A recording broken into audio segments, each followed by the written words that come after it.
Estaba revisando que estuviéramos todos. Gracias por acompañarnos en la tarde de hoy. Yo soy el profesor Alex Casiano del Departamento de Trabajo Social.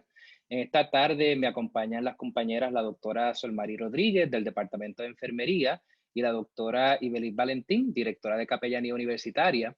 En la tarde de hoy nosotros vamos a estar reaccionando a la lección magistral 2020. La intención es tener más bien una conversación con ustedes sobre el estatus actual del cuidado a adultos mayores en Puerto Rico, dónde estamos y hacia dónde vamos. Comenzaremos esta actividad con una invocación a cargo de la reverenda Ibelis Valentín. Adelante, reverenda. Oramos de esta manera. Señor, tú que nos has pedido que honremos las canas, tú que nos has pedido que honremos nuestros ancianos y ancianas y su sabiduría. Te pedimos, Señor, que hoy podamos de una manera especial tener y sostener un diálogo que nos guíe, que nos ilumine, que nos lleve precisamente a construir futuros de honra y de bienestar para esta población y todos aquellos y aquellas que de alguna manera les cuidamos, les acompañamos y les servimos en el camino de que puedan alcanzar, Señor, la plenitud de vida a la que tú nos has llamado a todos. De esta manera te pido que, como dice tus escrituras, que cada palabra, cada pensamiento y cada meditación de nuestro corazón sea agradable a ti, Señor, Dios nuestro. Amén. Amén. Muchísimas gracias, reverenda, por tan bonita invocación. Para decirle un poquito más sobre esta actividad realmente la vamos a estar dividiendo en dos partes. La primera parte consiste de una breve intervención por parte de nuestros panelistas, la doctora Rodríguez, la doctora Valentín y yo, reaccionando a la lección magistral 2020. Yo estaré enfocando mi intervención en lo que son los asuntos programáticos de servicios de la salud para adultos mayores en Puerto Rico. La doctora Solimar Rodríguez se enfocará en los asuntos médicos y la cuestión de la tecnología en el cuidado de adultos mayores. Y la doctora Ibelis Valentín hará énfasis en el cuidado del adulto mayor desde la perspectiva del cuidador, particularmente las necesidades del cuidador. La segunda parte será una sesión de preguntas y respuestas con la intención de continuar el diálogo, esta conversación, intercambiar ideas y aportar a las posibles soluciones sobre esta problemática en Puerto Rico. Así que daré comienzo. Parte de la lección magistral, ¿verdad? Se enfocó en la importancia de los programas de servicio para adultos mayores. El doctor Stefanacci ha dedicado toda su vida profesional, como él muy bien dijo en la lección magistral. Él nació en un hogar de ancianos, él nació en un nursing home. Le celebraron allí su primer cumpleaños. Él lleva toda la vida envuelto en estos temas y lleva décadas, toda su trayectoria profesional, abogando por el tipo de programa que nos presentó al principio de la lección magistral, que es el programa PACE, PACE y Life. PACE en inglés es Program of All Inclusive Care for the Elderly. En español sería Programa de Cuidado Todo Inclusivo para Adultos Mayores. Este tipo de programas aumentan la calidad de vida de los adultos mayores, reducen las hospitalizaciones y sirven como un respiro para los cuidadores que tanto apoyo necesitan. Debo recalcar que este tipo de programas, los programas PACE, no existen en Puerto Rico. En Puerto Rico no tenemos este tipo de programas. A pesar de que en Estados Unidos el primer programa PACE se abrió en el 1972 en California como un programa independiente, una organización sin fines de lucro.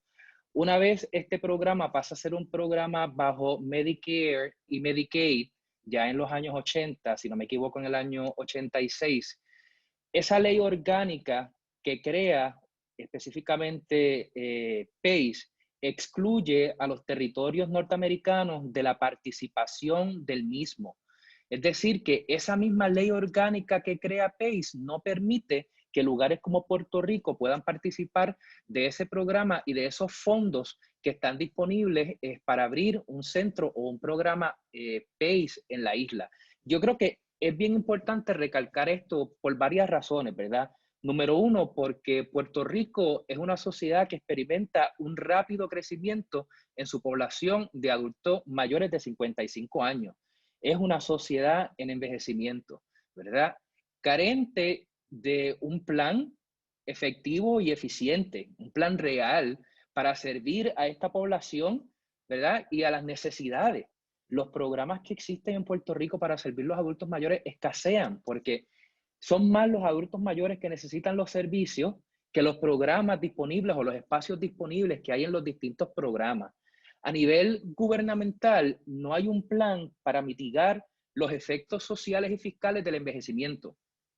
El envejecimiento, ¿verdad? No tan solo es una carga pesada para el cuidador, para la persona que lleva el día a día con el adulto mayor, ya sea porque tiene unas necesidades especiales, esa persona tiene demencia, esa persona está en silla de ruedas, está en una cama de posiciones, ¿verdad? Pero hay también unos efectos que son sociales y fiscales, no tan solo para la familia, sino también para el erario, ¿verdad? Porque el poder cuidar, el poder establecer un programa conlleva unos costos que a veces son un poco onerosos, particularmente para las familias. En Puerto Rico hay adultos mayores, y esto es una realidad que muy poco se discute, hay adultos mayores que tienen que elegir entre pagar la luz o el agua o pagar sus medicamentos. Eso es una necesidad primordial en una persona con condiciones crónicas múltiples mayor de 55 años, que tenga que elegir si va a comprar a pagar por su medicamento para la depresión, para la ansiedad, para la diabetes, para el corazón, ¿verdad? O si va a tener luz ese mes. Y eso es algo bien triste. Hay otros que sí compran sus medicamentos, pero no compran 30 pastillas para el mes, compran 15 pastillas y la parten en dos para que les dure todo el mes. Esa es otra realidad que viven nuestros adultos mayores, sin contar con todos esos adultos mayores que van al supermercado y hacen compras, pero no tienen los recursos, ¿verdad? Para elegir opciones nutritivas. Estos adultos mayores, ¿verdad? Tienen que elegir en ocasiones comida chatarra para poder subsistir, ¿verdad? Y eso es algo sumamente triste. Este tipo de programa, como el programa PACE, ¿verdad? Le permite a una organización sin fines de lucro participar de esa propuesta para recibir fondos, ¿verdad?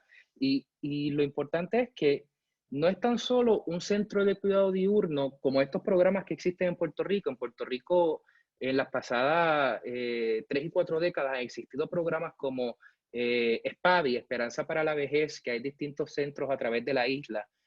Hay otros programas que también son los programas Campea, que son centros de actividades múltiples para adultos mayores. La mayor parte de estos programas reciben algún tipo de subvención de fondos estatales o de fondos municipales. En distintos municipios se operan programas Campea, estos centros de actividades múltiples para adultos mayores. Y de hecho, en la Interamericana estamos desarrollando un proyecto para abrir un centro Campea en la Intermetro, en lo que era el CAVIC maternal, que está justo allí al lado del laboratorio nuevo. Es un espacio, ¿verdad?, que tiene una localización perfecta para abrir un programa Campea. El problema recae en que este tipo de programa, en la mayor parte de los casos, lo tienen que subvencionar las familias, ¿verdad? Y no sé si recuerdan esa imagen de esa familia Willy Wonka que tenía Dr. Stefanaci en la lección magistral, que tenía no tan solo el niño, tenía los padres y tenían los dos sets de abuelos viviendo bajo el mismo techo. Y eso es lo que experimentan también muchos adultos mayores en Puerto Rico, que quizá ya no pueden mantener una casa por sí mismos y entonces viven con un hijo o una hija, reciben seguro social, el hijo o la hija trabajan, a veces tienen que cuidar los nietos, ¿verdad? Y es una familia multigeneracional bajo el mismo techo.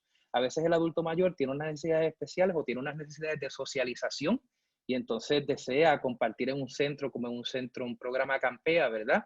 Pero un programa Campea puede costar, a veces puede ser un programa subvencionado $10 diarios y puede estar, por ejemplo, de 8 de la mañana a 3 de la tarde, desayunar, almorzar, tener esas actividades de recreación, hacer ejercicio, ¿verdad? Mantener su mente y su cuerpo ocupado. Pero en la mayor parte de los casos eso quizás te puede costar $30 y $45 diarios. Entonces, si yo soy un cuidador y tengo que subvencionar el costo de un programa diurno para mi mamá, y vamos, hay 30 días en el mes, Así que si a lo mejor mi mamá o mi papá quiere ir 3 veces a la semana, pues estamos hablando de quizás sobre $100 semanales que yo tenga que destinar para este tipo de cuidado, ¿verdad? Eh, lo bueno del programa PACE es que a través de fondos de Medicare y de Medicaid subvenciona todo esto y el participante no tiene que pagar absolutamente nada.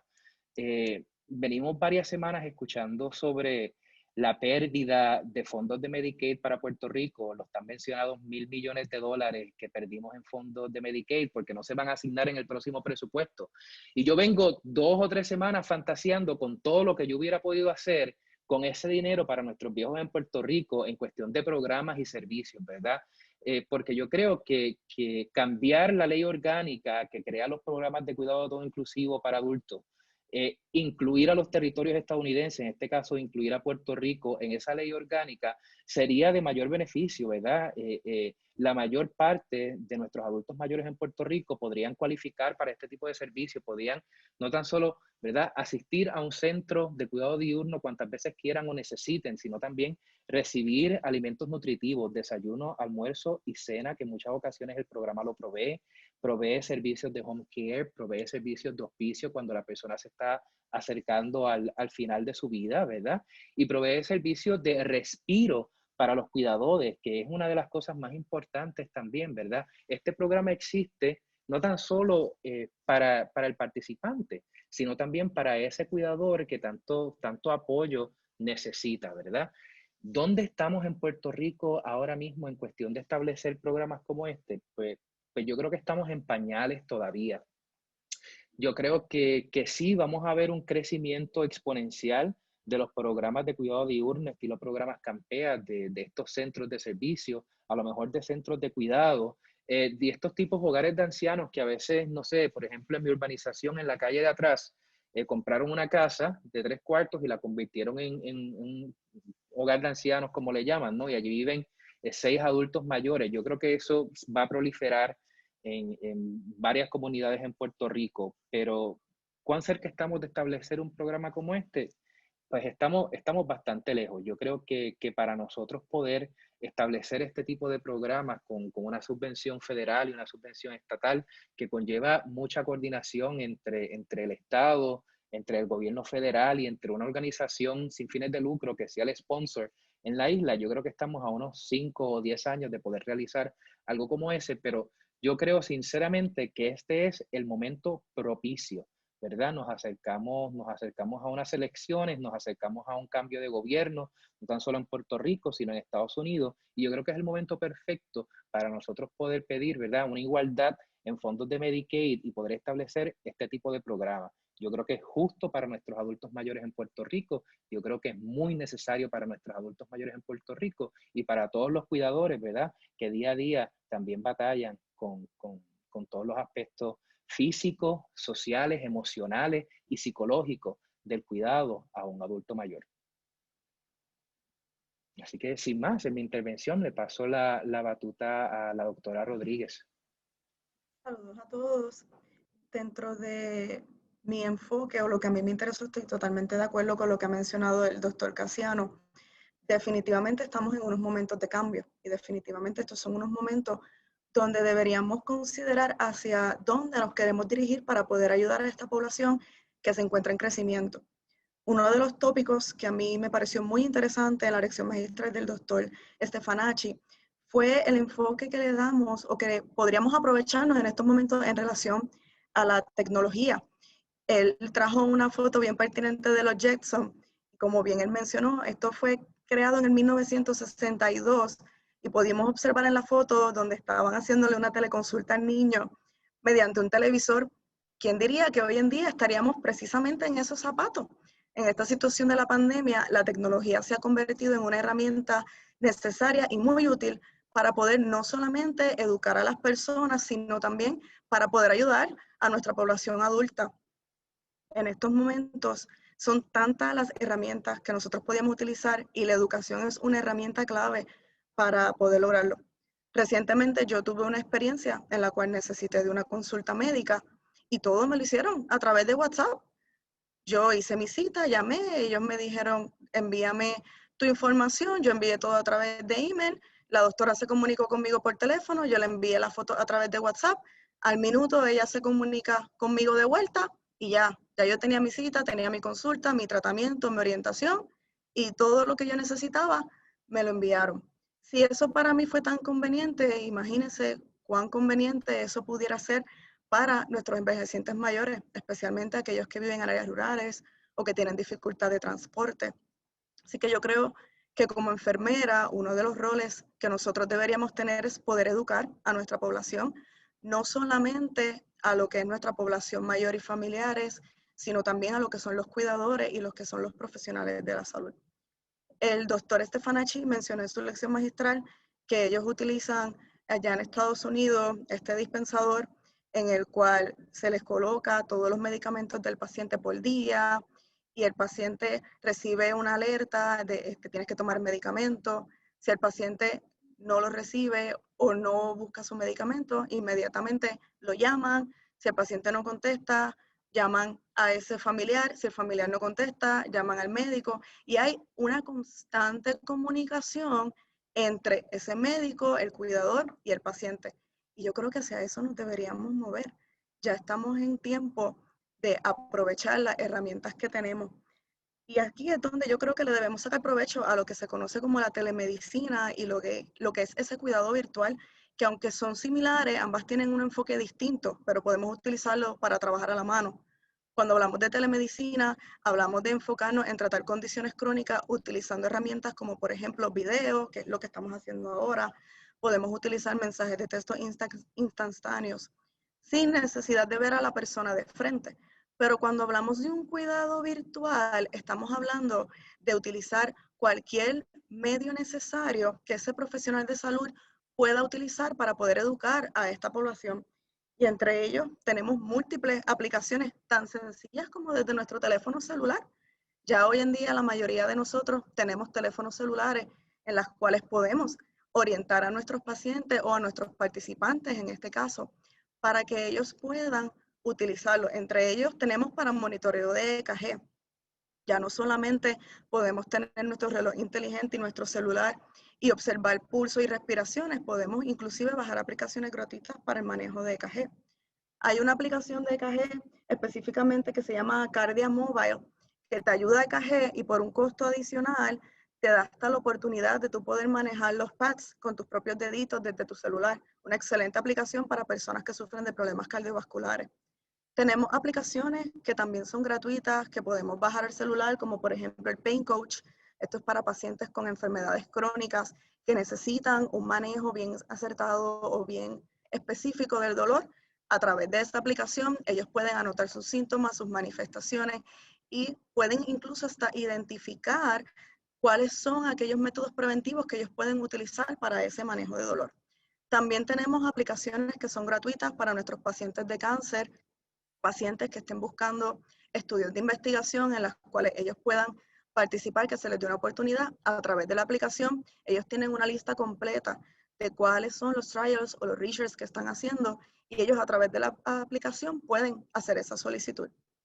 Tenemos otras aplicaciones también a través del celular que incluso el paciente puede colocar toda la información de su condición, del medicamento que está tomando y hacer hasta citas y consultas a través de la misma aplicación. Así que hoy en día tenemos muchas alternativas que podemos ayudar a nuestros participantes y eso es uno de los conceptos que me gustó mucho del doctor, es cambiar esta perspectiva de que ya no son pacientes, de que ya no son personas que tienen que seguir nuestras instrucciones y hacer lo que nosotros digamos. Estamos hablando de personas que están aquí buscando un servicio.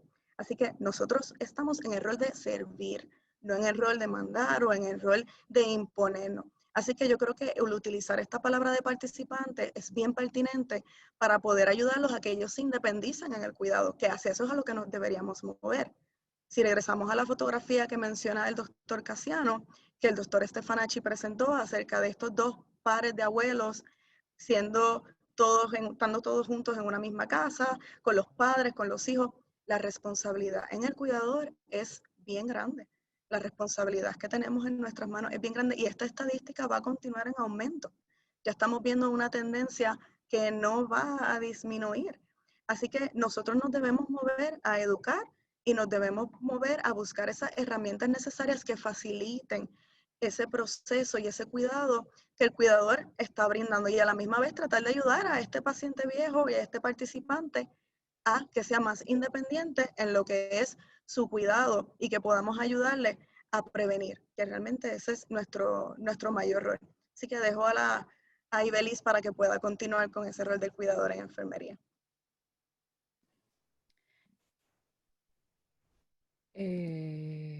Ok, aquí estamos.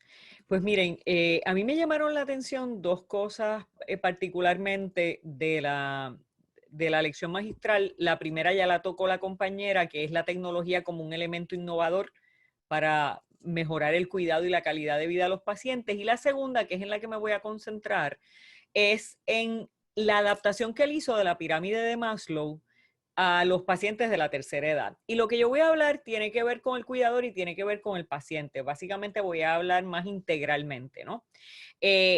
Aunque me encantó lo que él hizo con la pirámide de Maslow y me gustó mucho su lección, a mi entender le faltó mencionar y darle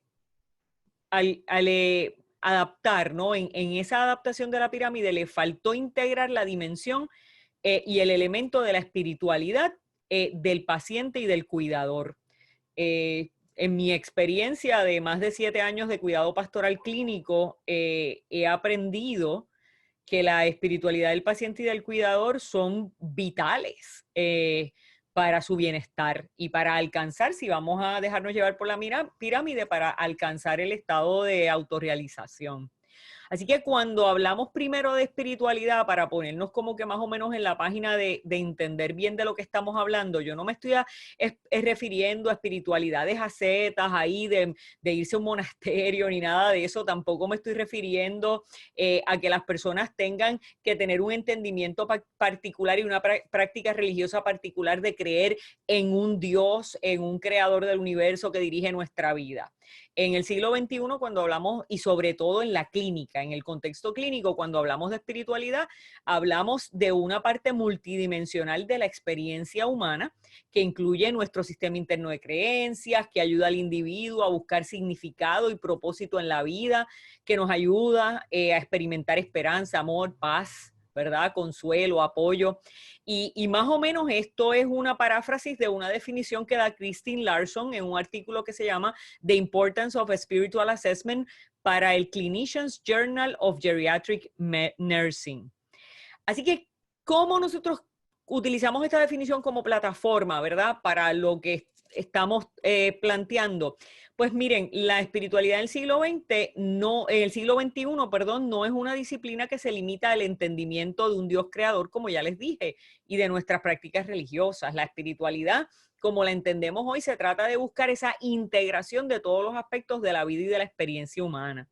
Por lo tanto, nos parece que es bien importante que trabajemos eso que le falta y que aunque pueda estar implícito en los últimos 2 pisos de la pirámide, pero le falta definición intencional en la presentación del doctor Stefanacci. Y para añadir a su propuesta, me gustaría decir que en esa propuesta de la pirámide de Maslow podríamos considerar insertar en la parte superior, en la parte, él une los 3 últimos pisos de Maslow en 2. Que es la parte de la comunidad y las relaciones y la parte de la autorrealización, que es la superior. Me gustaría enfocar en la importancia de la dimensión social y relacional que ofrecen las prácticas de fe, tanto para el enfermo como para el cuidador. Mire, los cuidadores, uno de los espacios de más apoyo que los cuidadores pueden encontrar no necesariamente es en el resto de sus familiares, y eso lo saben ustedes, los que están en trabajo social sobre todo y en nursing, saben que no es en los familiares. Usualmente el cuidador está solo en ese proyecto y los demás han cogido un avión y han desaparecido. El apoyo mayor que tienen los cuidadores son de los grupos sociales a los que pertenecen. Y en este caso, los grupos religiosos son vitales para el enfermo, pero sobre todo para el cuidador, porque ahí es donde está el hermanito de la iglesia que los releva, todo ese tipo, ¿verdad? Los que oran por ellos, los que le mandan un mensaje positivo, los que se preocupan de si la persona está durmiendo, está comiendo, está yendo al médico. Así que el apoyo de la comunidad religiosa a los pacientes y cuidadores en ocasiones puede marcar la diferencia para el paciente y para el cuidador. Una estadística de Psychiatric Times dice que más del 75% de las personas que buscan atención médica ven una relación entre su condición médica y entre sus creencias religiosas y sus problemas de salud. Además, dicen que el 80% de los pacientes creen en el poder de la oración para ayudar a su recuperación. Así que esto es sin contar que la vejez es una etapa en la vida del ser humano en la que se reflexiona muy intencionalmente sobre la muerte, sobre la trascendencia, sobre qué va a pasar después de esta vida. Y en muchas ocasiones la respuesta a esta pregunta o nos trae más desasosiego en esa etapa a nosotros como cuidadores o como familiares y sobre todo a los pacientes, o si lo podemos manejar con un programa, ¿verdad?, acorde, que también tome en consideración esta dimensión del ser humano, entonces pudiese ser que fuese bien favorable para que el paciente y su familia y sus cuidadores puedan encontrar paz, pueda traerle paz al paciente, al cuidador y a sus familiares. Me gustaría también añadir, para ir aterrizando, ¿verdad?, y terminando, añadir algo que tiene que ver con ese tope de la pirámide que el doctor Stefanaci nombra como el Achieve Goals o Fulfill Full Potential, y es que la espiritualidad puede ayudar al paciente a hacer un examen de su vida en términos de logros y le permitirá poder encontrar recursos para armonizar esas 4 relaciones integrales del ser humano y respectivamente de la edad. Y esas 4 relaciones son las verticales y las horizontales, o sea, la relación trascendente, que es consigo mismo, consigo misma y con el creador, o sea, de dónde vengo, a dónde voy, resolver nuestro sistema de creencia, creamos o no en un ser supremo y qué efecto tiene eso en mi enfermedad o en mi etapa de vida. Segundo, las horizontales, que son las relaciones con la creación, o sea, con todo el ecosistema al que pertenecemos y con los demás. Y esta dimensión a la luz de la fe puede ayudar mucho a la restauración de relaciones, a los reencuentros, al perdón, a la reconciliación, que es tan importante esas etapas porque a veces incluso el cuidador está asumiendo esa responsabilidad del paciente y tiene asuntos no resueltos con su paciente o con el paciente, con su papá, su abuelo, ¿verdad? Una persona que está fragmentada en esas dimensiones no puede alcanzar su full potential, como le llamaría el doctor Stefanaci. Y alcanzar ese potencial no tiene límites de edad, ni de habilidades físicas, ni de habilidades motoras, ¿verdad? Es muy importante recordar que no estamos solos ni solas en estos procesos y el cuidado espiritual, en el cuidado de los ancianos y de sus familiares, ofrece grandes recursos para sentirnos acompañados y acompañadas. Parte del proceso hacia la salud espiritual está en reconocer que esta no depende de la salud física, que está influenciada por la salud física, pero no depende de la salud física. Pero enfrentar los desafíos de la edad y de la salud a la luz de la fe puede abonar positivamente a ganar paz y aceptación de la vulnerabilidad y de la finitud de la vida. Carl Jung, y voy cerrando, Carl Jung nos decía, no ha habido un solo paciente cuyo problema más profundo no tuviera que ver con su actitud religiosa. Y ninguno se ha curado realmente sin recobrar la actitud religiosa que le era propia. Y no depende en absoluto de adhesión alguna a credo determinado, ni de la pertinencia a tal, o de la pertenencia, perdón, a tal o cual iglesia, sino de la necesidad personal de integrar la propia dimensión espiritual. Eso decía Carl Jung.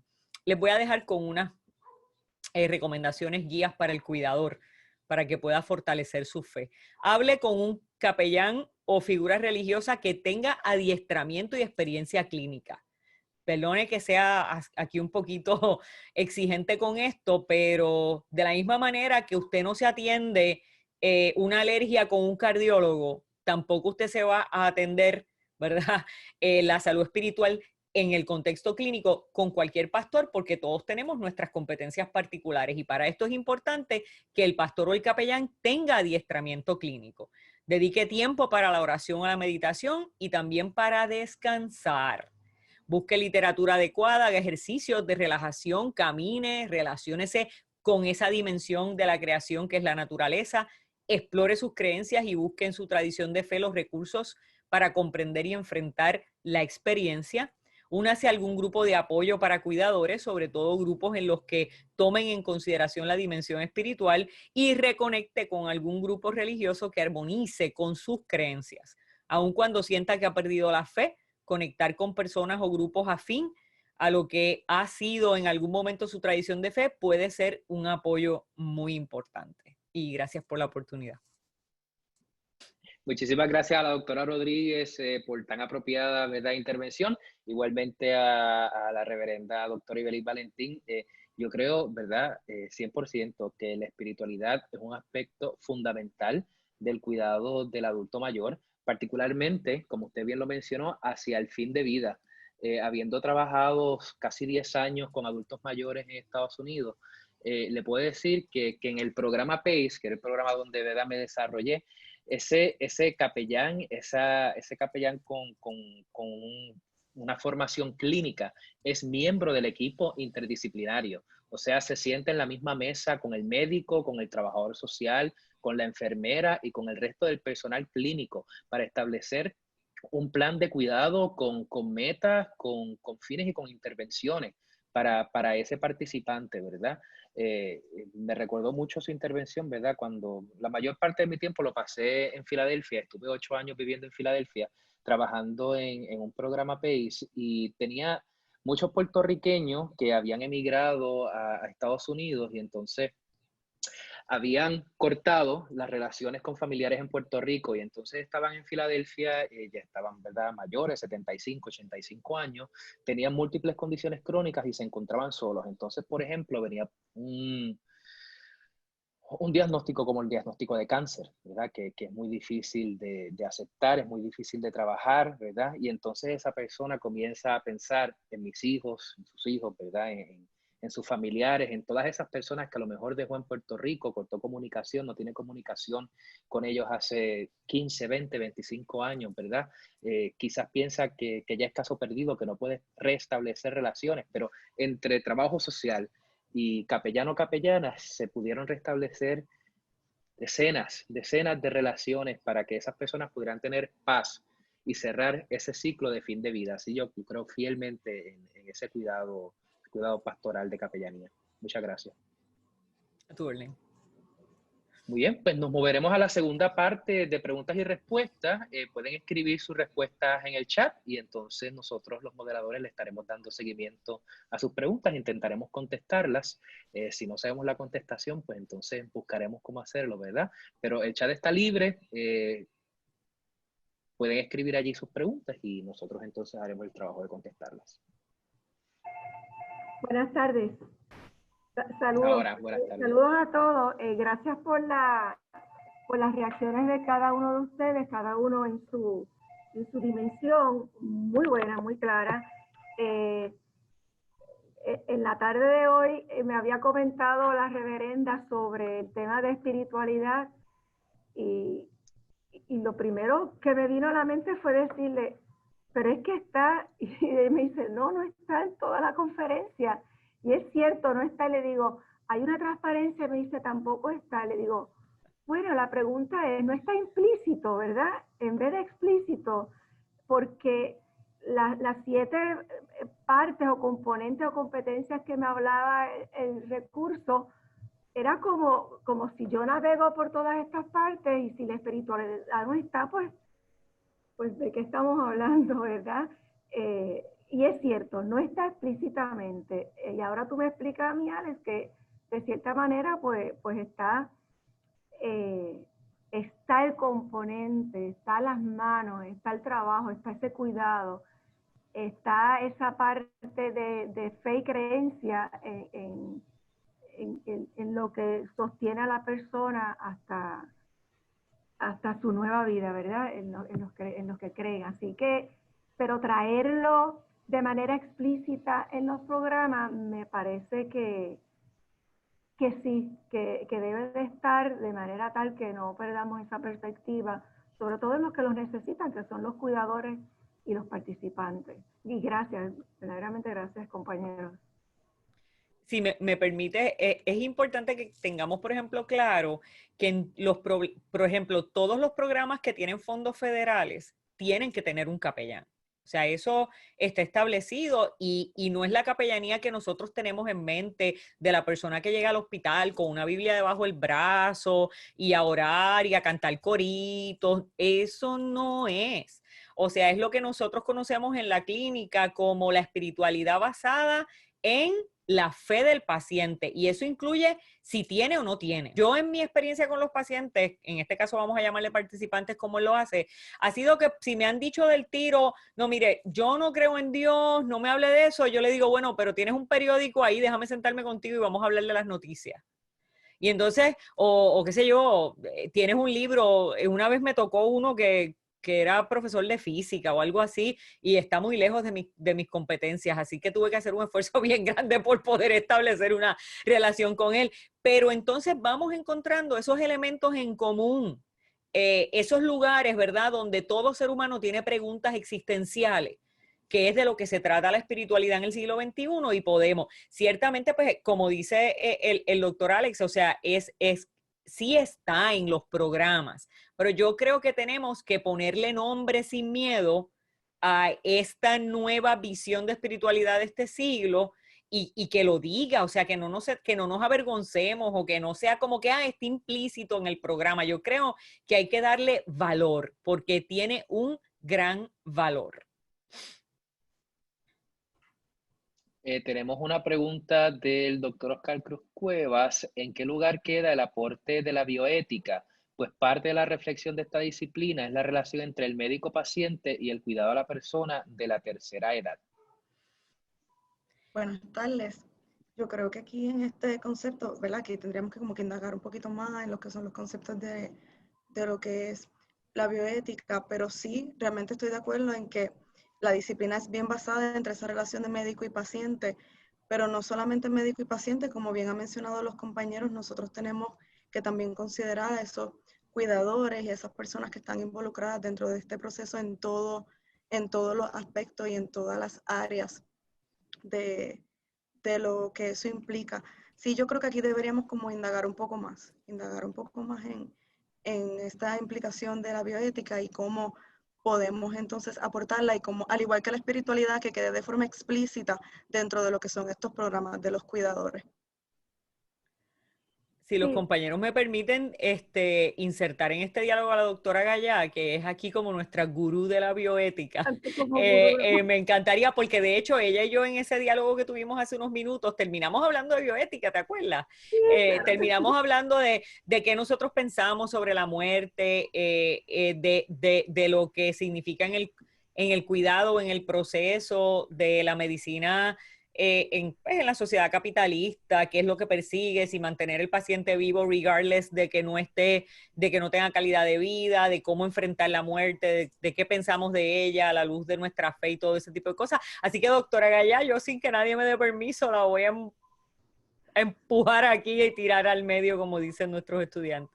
Sí, vamos a empezar por este concepto. Cuando me dice relación médico-paciente, ya esto no es de uno a uno, ¿ok? No es el médico que está frente al paciente, no es el médico paternalista que toma las decisiones y le dice al paciente, esta es la mejor la mejor opción que tú tienes y la vas a seguir. Este patrón ha ido cambiando, o esa costumbre, si le quieres decir. Y ahora mismo la relación médico-paciente es una relación mucho más compleja, porque incluye, y desearíamos que lo incluya de mejor manera, ¿verdad?, un grupo interdisciplinario. El médico reconoce su expertise, su competencia, reconoce su relación con su paciente, que es primaria, y es la parte médica, clínica. Mientras mejor ese médico conoce a su paciente, mejor, más abierto va a estar para saber qué otras alternativas, qué otras ayudas se le puede ofrecer a ese paciente. Pero ojo, no estamos hablando aquí, nos hemos movido a ver al participante como paciente únicamente, ¿verdad? Y recuerden que el participante, como yo le decía a una compañera el otro día, es que tú vas más adelante que yo, ya tú estás adentro, yo voy camino, ¿verdad? Este momento en el que todos vamos a llegar y que esa edad ya no la vemos como la veíamos en nuestros abuelos, que eran sumamente independientes, que estaban encamados. No, mi padre a los 90 años cocina, mi padre a los 90 años va y juega dominó, mi padre a los 90 años todavía guía. Así que hay una realidad de estos envejecientes que nosotros tenemos que atender de una manera un poco diferente y más interdisciplinariamente, que es lo que me gustó del programa. Así que la bioética ha trabajado muchísimo, sobre todo en End of Life Care, ha trabajado muchísimo en cuidado paliativo, ha trabajado muchísimo, obviamente la bioética de fe, la bioética cristiana, con sus fundamentos, pues las ha trabajado también. Así que hay literatura en cantidad. Yo no sé si eso responde en algo a la pregunta.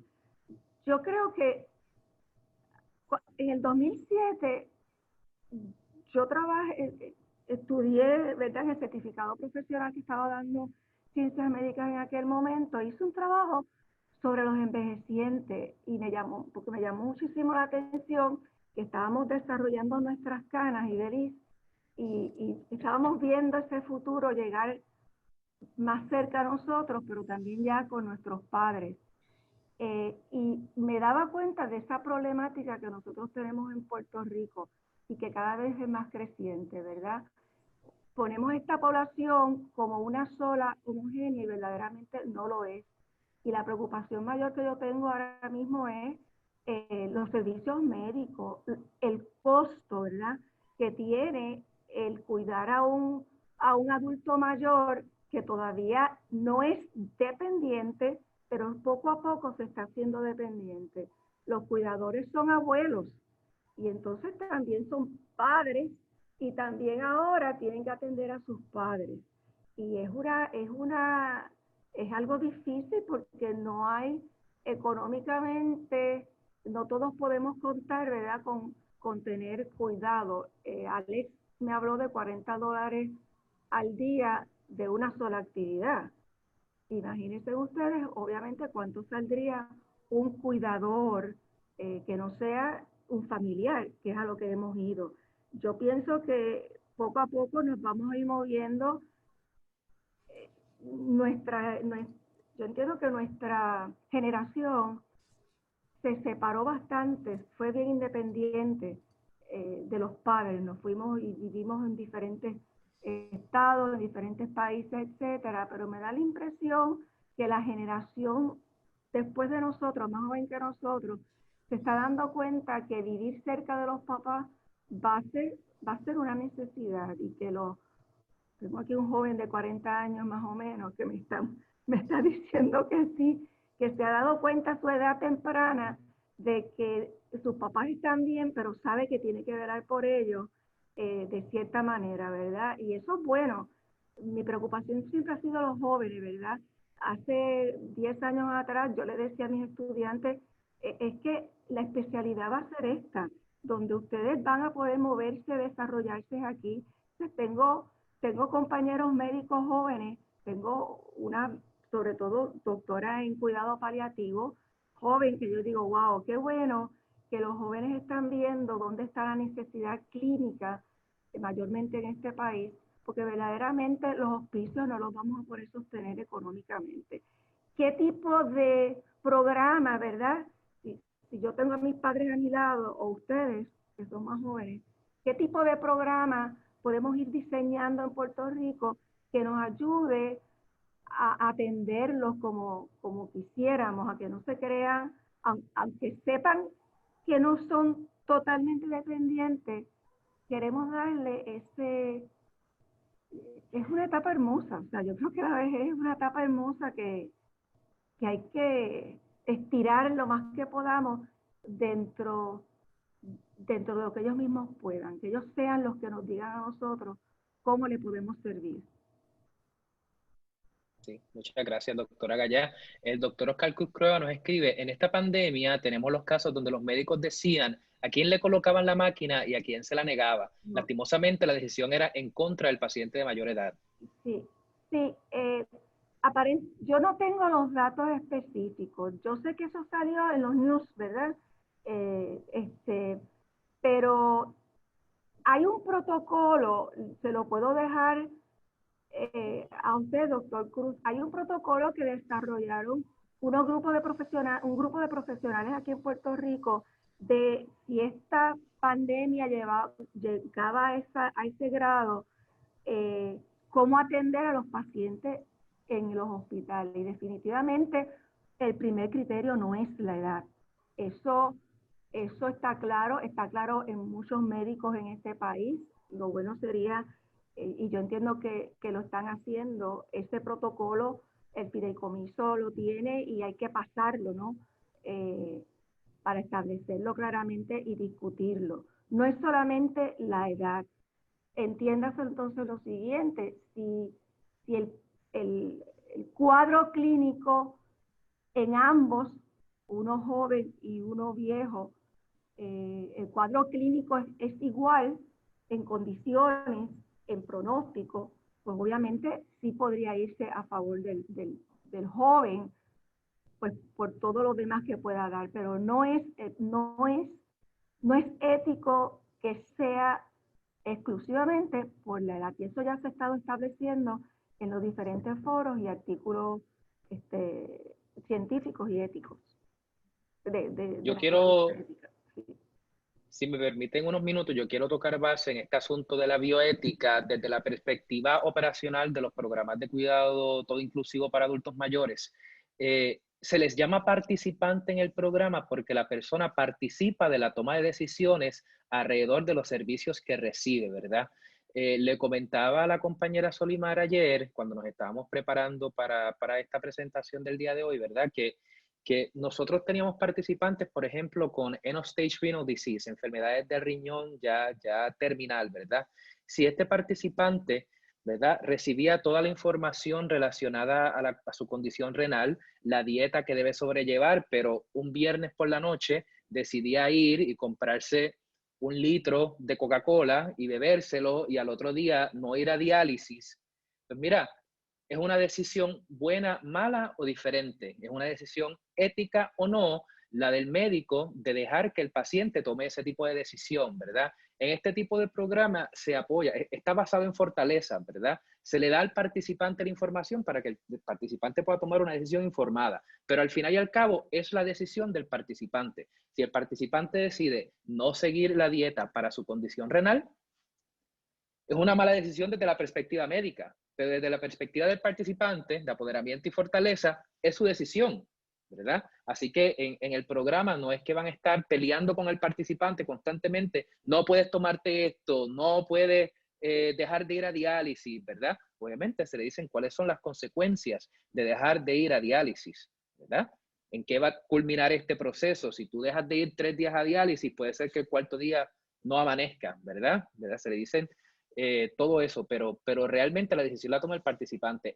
Ya en varios estados de Estados Unidos también existe el suicidio asistido o la eutanasia, ¿verdad?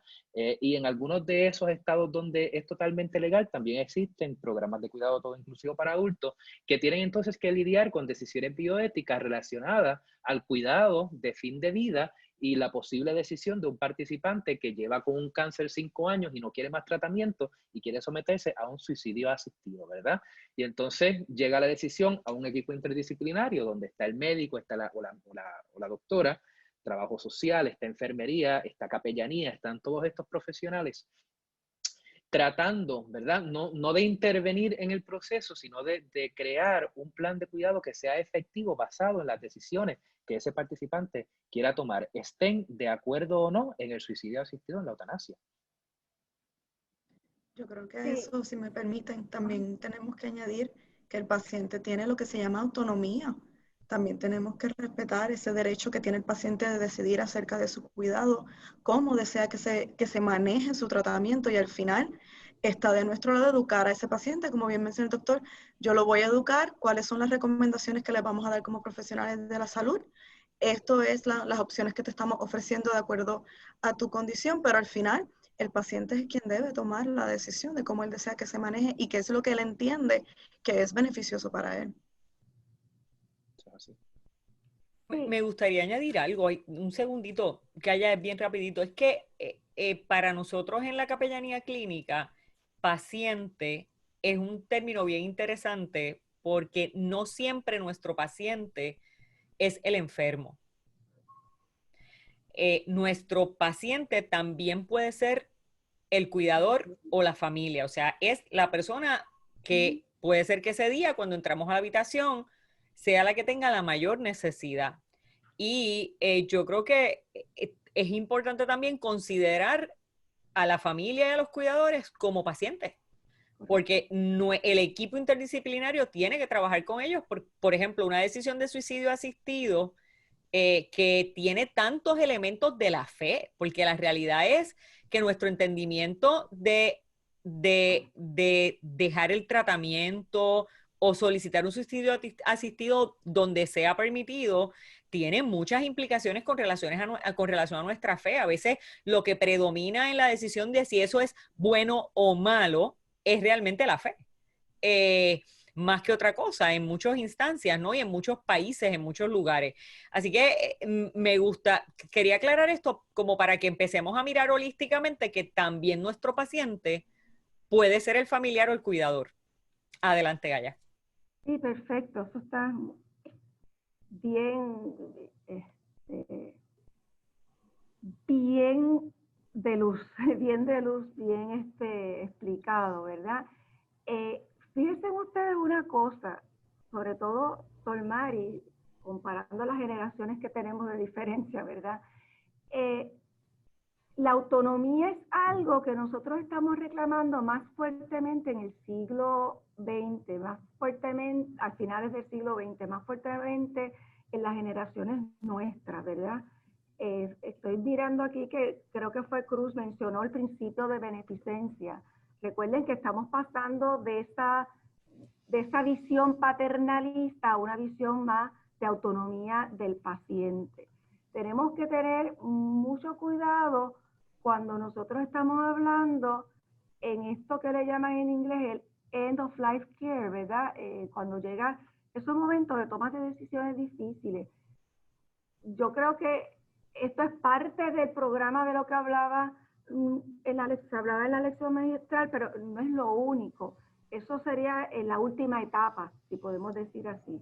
Aquí hay muchas etapas más antes que posiblemente ayudan, mientras mejor yo lleve esa etapa, mejor o más ayudan a ver cómo veo esa última etapa de la vida de nuestros seres queridos, de nuestros adultos mayores, ¿verdad? Entonces, hay que tener cuidado con los términos y tenerlos claros cuando uno los discute con los familiares. El término que más estamos utilizando, sobre todo en la bioética, es el término de adecuación o limitación, adecuación de los esfuerzos terapéuticos. Hasta que en qué momento se establece el diálogo en el cual la quimioterapia que le estamos dando a nuestro padre o a nuestro abuelo ya no está ejerciendo su función, pero todavía el paciente pues quiere más.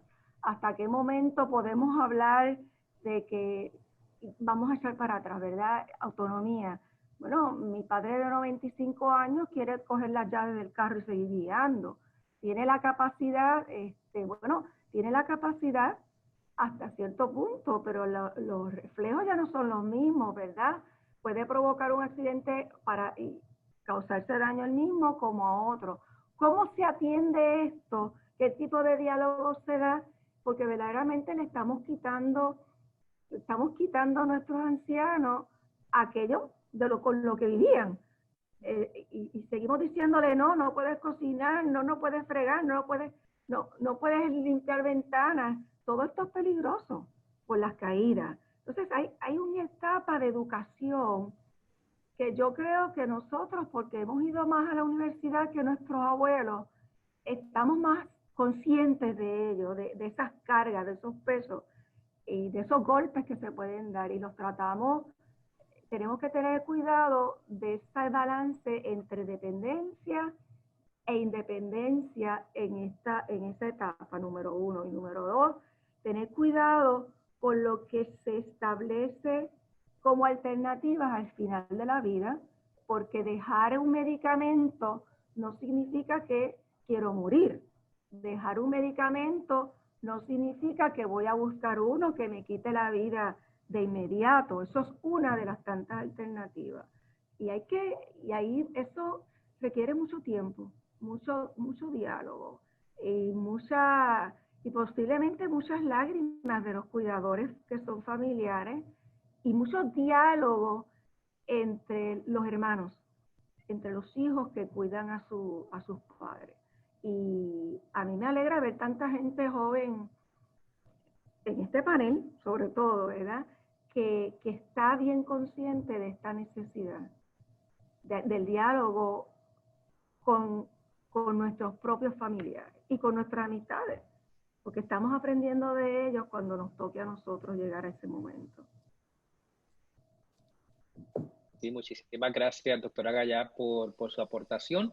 Hemos llegado ya al final de nuestra actividad en la tarde de hoy. Esta hora se fue demasiado rápido. Yo estoy seguro que particularmente con estos temas de no tan solo el cuidado del adulto mayor, sino todos estos temas de lo ético y lo moral, particularmente relacionado al fin de vida, podemos estar todo un día hablando de los mismos. Yo creo que es propicio que hayamos comenzado la conversación y que la continuemos, ¿verdad? No nos podemos, y esa es la finalidad de la lección magistral, ¿verdad? Evocar las conversaciones entre estos miembros de la facultad que asisten a la lección magistral sobre una problemática, ¿verdad? En la Interamericana yo creo que estamos sumamente conscientes de lo que esto significa para nuestro país. Nosotros preparamos enfermeros y enfermeras, trabajadores sociales, profesionales de la salud, que son los que van a ir a la calle a servirle a nuestros adultos mayores y a sus familiares. Nosotros también hemos tomado iniciativas desde la Interamericana, desde el Departamento de Trabajo Social. Salió una propuesta recientemente para crear una maestría en gerontología interdisciplinaria, reconociendo el aspecto interdisciplinario de la gerontología, ¿verdad? Así que eso ya fue sometido al Senado y esperemos que dentro de los próximos 2 años podamos abrir esa maestría, aparte de los programas que tenemos en mente, ¿verdad? Para la comunidad en general, para servir a adultos mayores. Bien propio que hayamos comenzado la conversación. Les invito a que la continuemos. Yo creo que estos espacios son buenos espacios de reflexión, pero también para tener ideas para crear, ¿verdad? Porque es importante que haya una acción relacionada y habemos muchas personas que queremos crear espacios. Así que les agradezco a todos, ¿verdad?, por estar aquí en la tarde de hoy con nosotros. Cualquier duda o pregunta, ¿verdad?, no dude en darnos seguimiento a través de correo electrónico. Gracias a todos. Gracias por la invitación. Dios les bendiga. Bendiciones.